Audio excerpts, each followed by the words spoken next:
বাংলাদেশের পর্যটন সম্ভাবনা ও আনন্দমুখর সংস্কৃতির এক অনন্য সংযোজন সল্ট বে কিডস ফেস্টিভ্যাল 2025।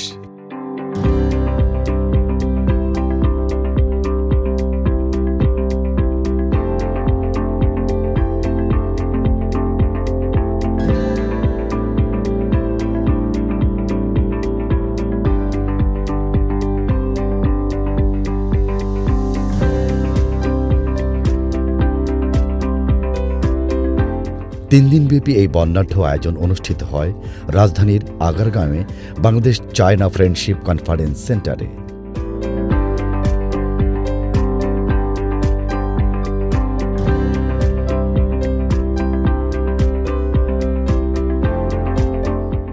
যেখানে শিশুরা মেতে উঠেছিল সৃষ্টিশীলতা, রং আর আনন্দে। উৎসবের প্রথম দিন থেকেই ছিল উৎসবমুখর পরিবেশ।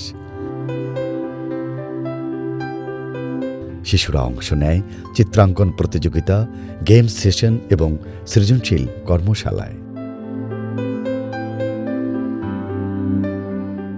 তাদের আঁকা ছবিগুলোয় ফুটে ওঠে স্বপ্ন, প্রকৃতি আর দেশের প্রতি ভালোবাসা।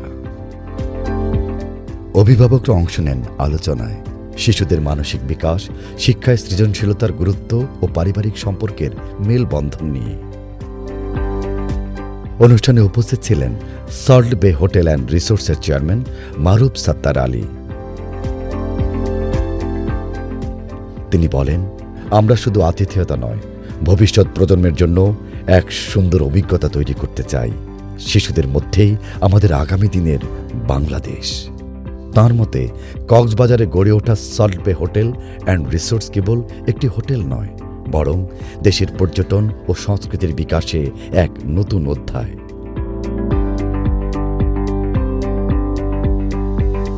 তিন দিনের উৎসবে অংশ নেয় শতাধিক শিশু ও তাদের পরিবার।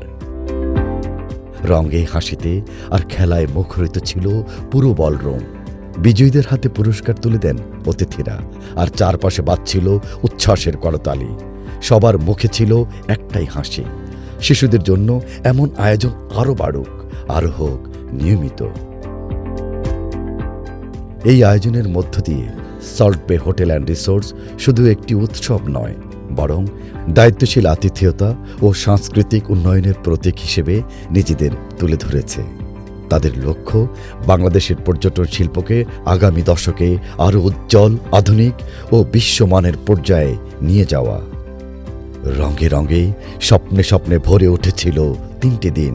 সল্ট বে কিডস ফেস্টিভ্যাল 2025 প্রমাণ করেছে, শৈশবের হাসি একদিন গড়ে তুলবে সুন্দর, আনন্দময় বাংলাদেশ।